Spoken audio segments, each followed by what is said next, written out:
मराठा आरक्षणाच्या संदर्भात आज आलेला निकाल हा दुःखदायी तर आहेच, पण अत्यंत निराशाजनक अशा प्रकारचा सर्वोच्च न्यायालयाचा निकाल आहे। मुळातच आपण मराठा आरक्षणाचा कायदा केल्यानंतर या संदर्भात माननीय उच्च न्यायालयामध्ये याचिका झाली आणि या सगळ्या मुद्द्यांवर माननीय उच्च न्यायालयाने आपल्या बाजूने निकाल दिला, मराठा आरक्षणाच्या बाजूने निकाल दिला आणि आपला कायदा हा वैध ठरवला।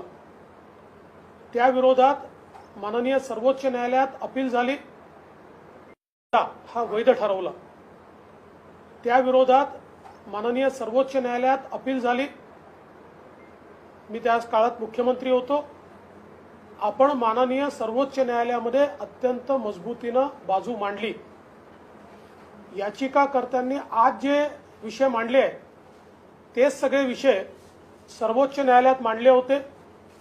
तेव्हाचे माननीय सरन्यायाधीश यांच्या बेंच समोर ही केस लागली होती आणि त्यावेळी या मुद्द्यांचा प्रतिवाद आपण केला आणि माननीय सरन्यायाधीशांनी त्यावेळेस स्थगिती द्यायला नकार दिला आणि स्पष्टपणे आपला कायदा सुरू राहील अशा प्रकारे सर्वोच्च न्यायालयाच्या सरन्यायाधीशांच्या बेंचने सांगितलं होतं। नंतरच्या काळामध्ये जेव्हा नवीन बेंच तयार झाला आणि त्या बेंच पुढे ही केस गेली, त्यावेळी आत्ताच्या सरकारनं त्याच्यासमोर ज्या काही बाबी मांडल्यात त्या मांडत असताना कुठेतरी समन्वयाचा अभाव आम्हाला पाहायला मिळाला। 2-2, 3-3 वेळा वकिलांना आमच्याकडे माहितीच आली नाही असं सांगावं लागलं, आम्हाला इन्स्ट्रक्शन्स नाही असं सांगावं लागलं आणि त्या माहितीअभावी केस ॲडजन करावी लागली। एकूणच समन्वयाचा मोठा अभाव हा पाहायला मिळाला आणि त्यातून या कायद्याला स्थगिती मिळाली। खरं तर सर्वोच्च न्यायालयाचा एक नियम आहे, सर्वोच्च न्यायालयामध्ये कायद्याला कधी स्थगिती मिळत नाही। ऑर्डिनन्सला, अध्यादेशाला स्थगिती मिळते पण कायद्याला स्थगिती मिळत नाही। एक अलिखित त्यांचा नियम असा आहे आणि अनेक जजमेंट्स अशी आहेत की कायद्याच्या संदर्भात अंतिम सुनावणी झाली पाहिजे, त्याला स्थगिती देता येत नाही। परंतु तरी देखील या समन्वयाच्या अभावातनं त्या ठिकाणी कायद्याला स्थगिती मिळाली आणि ज्यावेळी स्थगिती मिळाली त्याच वेळी आमच्या मनामध्ये संशयाची पाल चुकचुकली की जर कायद्याला स्थगिती देत नाहीत तर या ठिकाणी स्थगिती का मिळाली। त्यानंतर राज्य सरकारने लार्जर बेंचकडे आम्ही जाणार असं सांगितलं।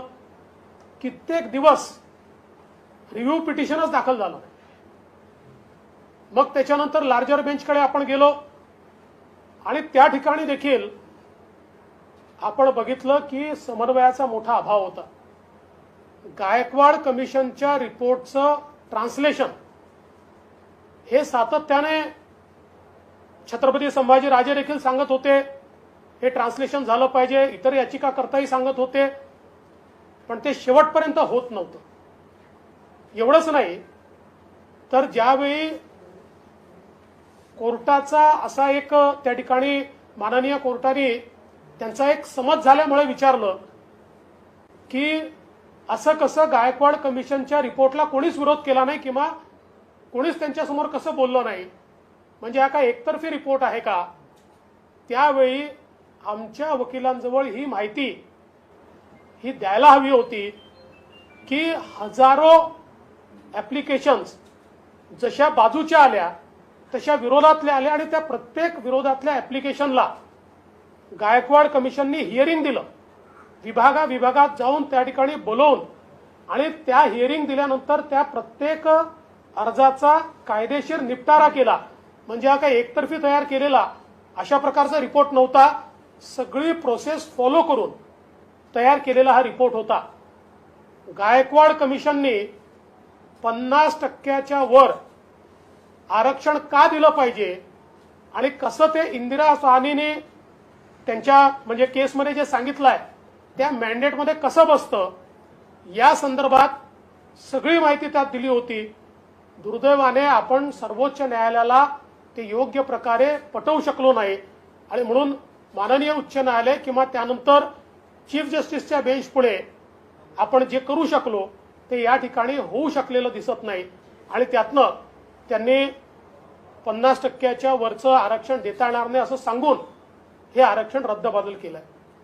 हे करत असताना आश्चर्याची गोष्ट अशी आहे की इतर सगळी जी राज्य आहेत त्या जवळजवळ 9 राज्यांमध्ये आज 50% वरचं आरक्षण आहे ते मात्र रद्दबातल झालेलं नाही. त्याच्या केसेस चाललेल्या आहेत पण ही केस मात्र या ठिकाणी निकाली निघून आणि हे आरक्षण रद्दबातल झालंय. त्यामुळे याही संदर्भात मला असं वाटतं की एक अत्यंत वेगळी अशी परिस्थिती आपल्याला पाहायला मिळते. अनेक बाबी याच्यामध्ये आहेत की ज्या आपण योग्य प्रकारे कोर्टाला पटवून देऊ शकलो नाही.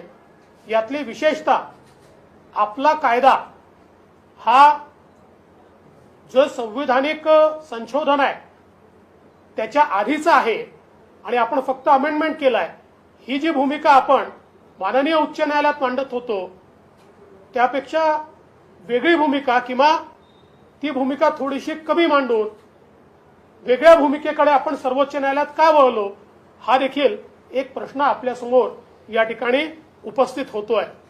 आणि त्याही संदर्भात आपल्याला कल्पना आहे की केंद्र सरकारने स्पष्ट भूमिका त्या संदर्भातली सर्वोच्च न्यायालयामध्ये मांडली होती आणि असं असताना देखील आपण कुठेतरी आमचा कायदा हा आधी तयार केला आणि आता फक्त अमेंडमेंट आहे हे त्या ठिकाणी सांगू शकलेलो नाही.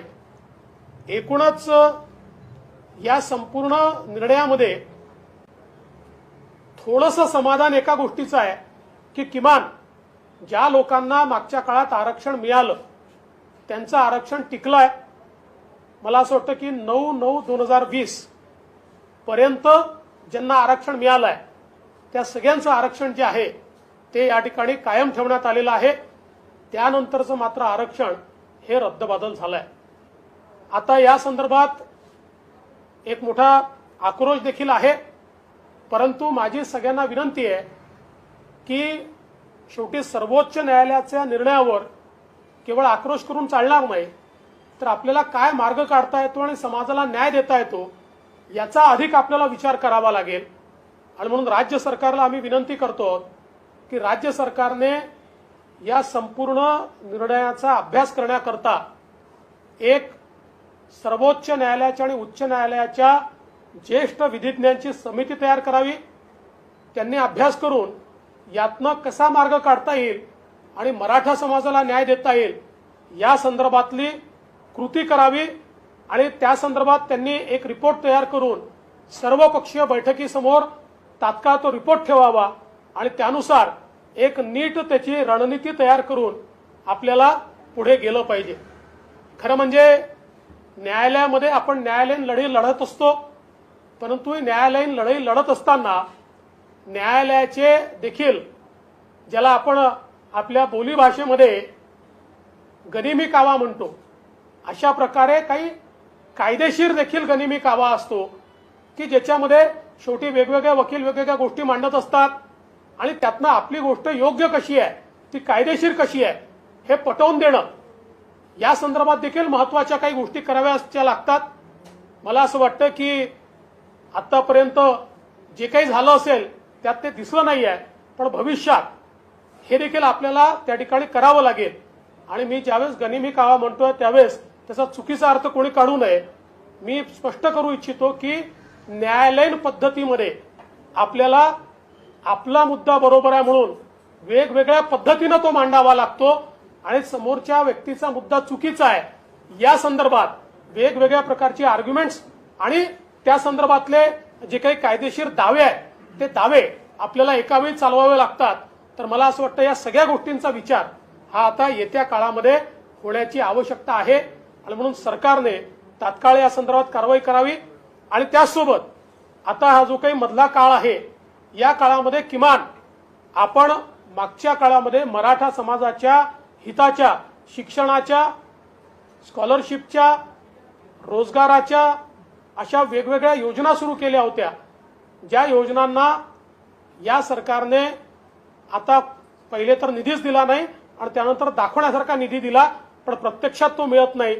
आता किमान जोपर्यंत यातनं मार्ग निघत नाही त्या योजना अत्यंत वेगाने सुरू केल्या पाहिजे. मग राजश्री शाहू महाराज शिष्यवृत्तीची योजना असेल किंवा मेरिट शिष्यवृत्तीची योजना असेल, परदेशात शिक्षणाची योजना असेल किंवा अण्णासाहेब पाटील आर्थिक विकास महामंडळाच्या माध्यमातून जे काही आपण काम सुरू केलं होतं, विशेषतः श्री नरेंद्र पाटील यांनी तळागाळात जाऊन अनेक उद्योजक त्याच्या माध्यमातून तयार केले. मला असं वाटतं या सगळ्या योजना आता वेगानं आपण या ठिकाणी केल्या पाहिजेत. या सरकारला एक विनंती आमची अजून आहे की या सरकारनं कुठेतरी आपल्या कायदेशीर संपूर्ण ज्या व्यवस्था आहेत त्या संदर्भात अधिक अलर्ट राहण्याची आवश्यकता आहे. कारण मागच्या काळात आपण बघितलं की जवळजवळ 14-15 महिने ओबीसी आरक्षणाच्या संदर्भात या सरकारनं उचित भूमिका मांडली नाही आणि केवळ तारखा घेत राहिले. त्यामुळे निवडणुकीत स्थानिक स्वराज्य संस्थांच्या निवडणुकीत ओबीसी समाजाला जे आरक्षण मिळालं आहे त्याच्यावरही गंडांतर आलं आणि तेही सर्वोच्च न्यायालयाने स्थगित केलं आणि अजूनही त्याच्यावर पुढची कारवाई या सरकारने केलेली नाही. त्यामुळे एकूणच सामाजिक न्यायाचे जे मुद्दे आहेत ते भाषणात न बोलता ते कृतीत आले पाहिजेत असं आमचं मत आहे. आणि अशा प्रकारची कृती करण्याकरता सरकार जे निर्णय घेईल त्या निर्णयाला विरोधी पक्ष म्हणून आम्ही पूर्णपणे त्या ठिकाणी समर्थन देऊ. पण सरकारने कुठेतरी सिरियसली आणि सिन्सिअरली पुढे होण्याची आवश्यकता आहे असं आमचं मत आहे.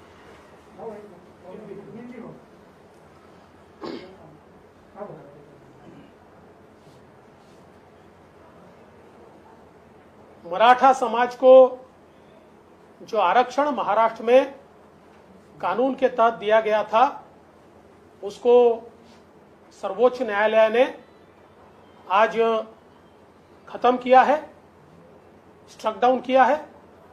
हमारे लिए ये बहुत दुखद घटना है.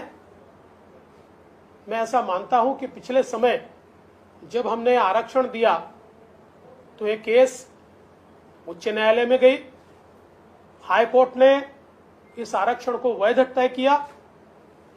उसके बाद ये केस सुप्रीम कोर्ट में, जिसमें मैं मुख्यमंत्री था तब गई, उस समय के चीफ जस्टिस के बेंच के सामने गई. लेकिन चीफ जस्टिस साहब ने उस समय के उस बेंच ने उसको स्टे करने से मना किया.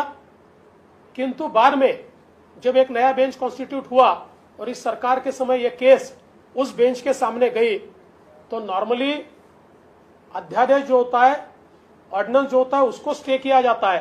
पर जो कानून होता है, एक्ट होता है, उसको स्टे नहीं किया जाता. परंतु इसको स्टे मिला और बाद में आज उसको स्ट्रक डाउन किया गया. तो कुल मिलाकर इस सारे मामले में जिस प्रकार से राज्य सरकार ने ध्यान देने की आवश्यकता थी उसको राज्य सरकार ने नहीं दिया. जो एक समन्वय राज्य सरकार में और वकीलों में होना चाहिए था वो समन्वय भी हमको नहीं दिखा. कई बार राज्य सरकार के सुप्रीम कोर्ट में सीनियर काउंसिल्स को ये बोलना पड़ा कि हमको कोई इंस्ट्रक्शंस ही नहीं मिले, हमारे पास जानकारी ही नहीं है. और कुल मिलाकर आज जो फैसला आया है वो निराशाजनक है. अब हमारी सरकार से मांग है कि सरकार ने तुरंत इसके ऊपर सीनियर काउंसिल्स का पैनल तैयार करके और इसमें हम क्या रास्ता निकाल सकते हैं उसका एक पेपर तैयार करना चाहिए और सभी पक्षों को साथ में लाकर एक मीटिंग करनी चाहिए.